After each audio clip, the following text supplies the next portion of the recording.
Hi everybody, today we will talk about how to fix or how to solve the problem of exited accounts. On the application of Strava, you will click on settings. Here you will click on apps, default apps, app settings. Then you will search about the application of Strava and you will enter here in this window.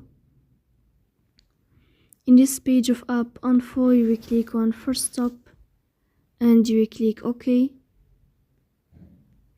Here you will enter to the window of storage.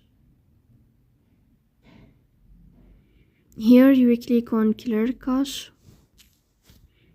In the end, you will turn off your phone and you will restart your phone again to fix that problem.